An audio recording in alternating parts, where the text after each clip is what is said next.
Hey guys, welcome to another episode of El Jefe's Chop Shop. This week I'm going to do a brake upgrade on the rear of a MK1 Golf for Jackson.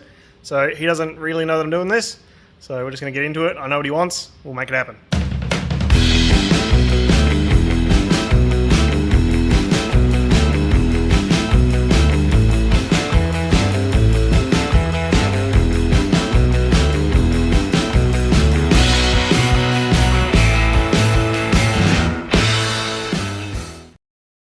So I'm not sure when this video will be posted because I'm kind of filming a bunch of episodes at the same time. But this is a MK1 Golf rear axle or rear beam. I believe it's up the correct way. It's up the right way now. So what I need to do is pull the tires off, pull the existing brakes off, and then I've got a pair of Bora or Jetta Mark IV stuff, which I'm going to use the calipers from because they have the handbrake integrated into the caliper, and then I've got some discs from a Yaris, I think they are. So I'll get all this stuff ready and get it all on the bench and see what we're going to do. Step 1, bolt your Golf axle into the device and then take the wheels off. So step 2, take this dust cover off. There'll be a split pin in there and a castle nut. Take all of that out and then get this drum off. It seems to be one piece with the hub. So every car is pretty similar. You got the dust cap, then you have a split pin, remove that guy, you have a little cage to make this nut into a castle nut. Sometimes you just have a castle nut. Take the nut off, take this washer off, which has a little tang on it to keep it orientated, and then the front bearing, then the hub, or in this case the brake drum and hub comes off, and then you're exposed to the inside of the brakes. So I'm going to strip all of this down. We don't need any of that stuff, so I'll just start banging bolts off and see how far we can get. So I've got this axle all apart, and there is something interesting that's popped up. So the hubs are, or the spindles, sorry. So the spindles are actually bolted to the axle.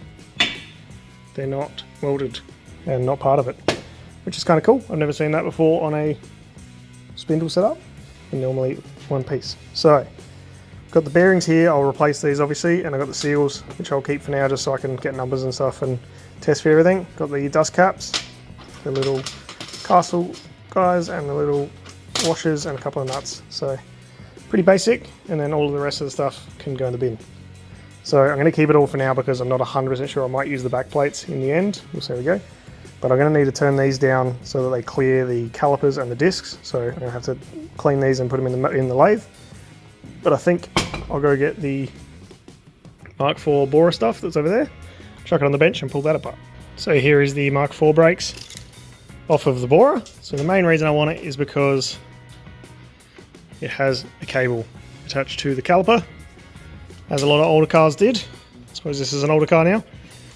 So it's just 2 bolts. There's one here and one on the other side, and then fight for your life to get that thing off.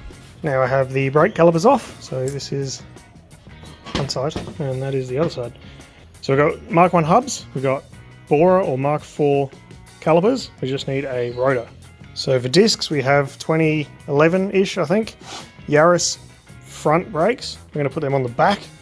They're a good diameter, they're the right thickness. They're already 4x100, which is what we're trying to keep here.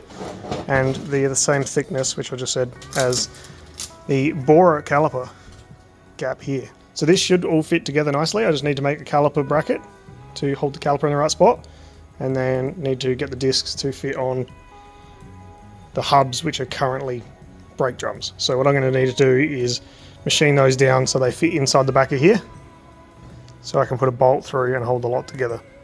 So I might start there. Grinder and a hub. So check this in the lathe now and turn it down to the right diameter.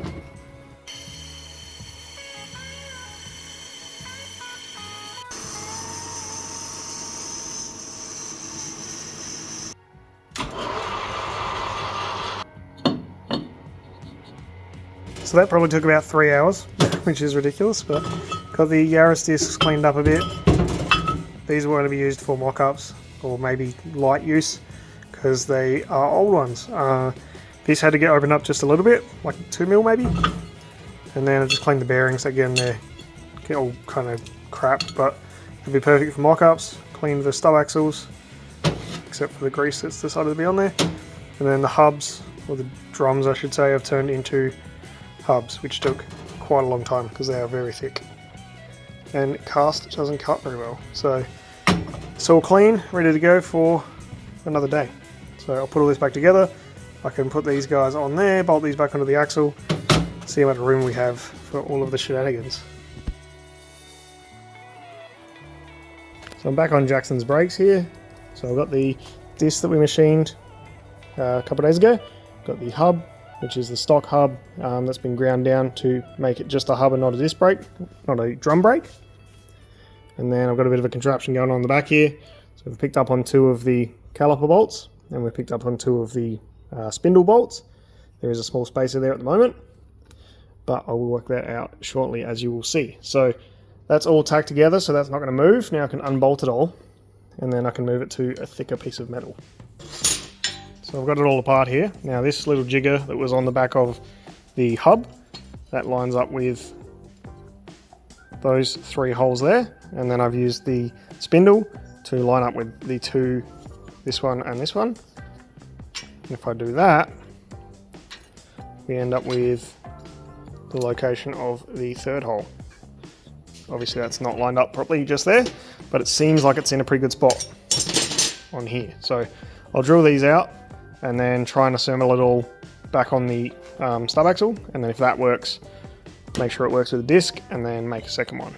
So I've got the brake caliper bracket just bolted up, worked first go, which is pretty nice.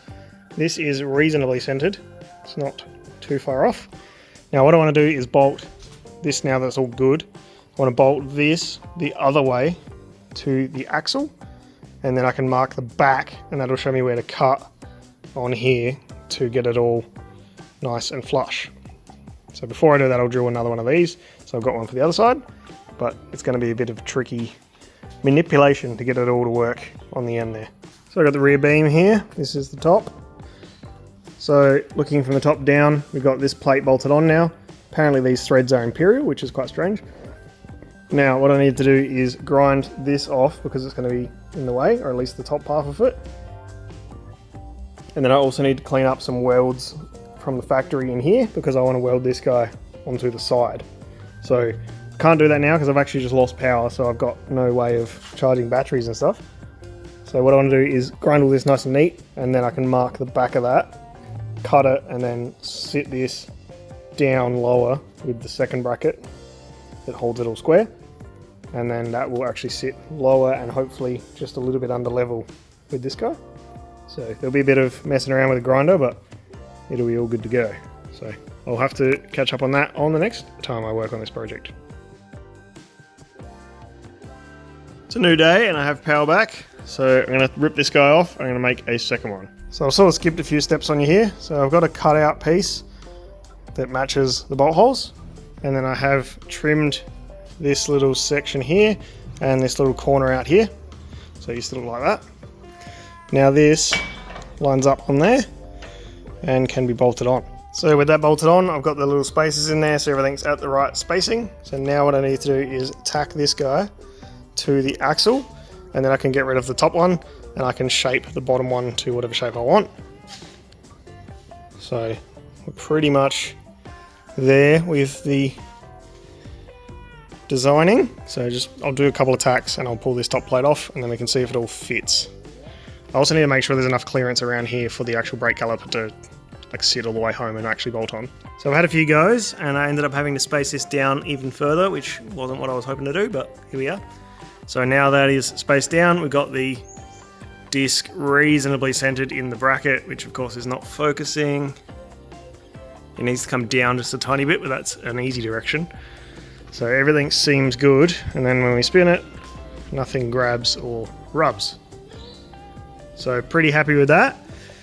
Now I need to do the same thing on the other side, but I think I'll probably finish this side off entirely first. So fully weld it, grind it smooth and all that sort of stuff, and then get that little tiny bit of centering done if I need to.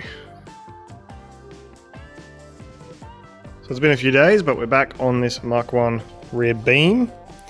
So it's a bit cooler today, so I'm going to weld this guy and cut this guy before it gets too hot, and then hopefully get the other side finished up as well, and then this thing can go aside for a while until we get bushes and paint it and all that sort of stuff. So try and smash this out before it gets too warm today, and then move on with some other stuff.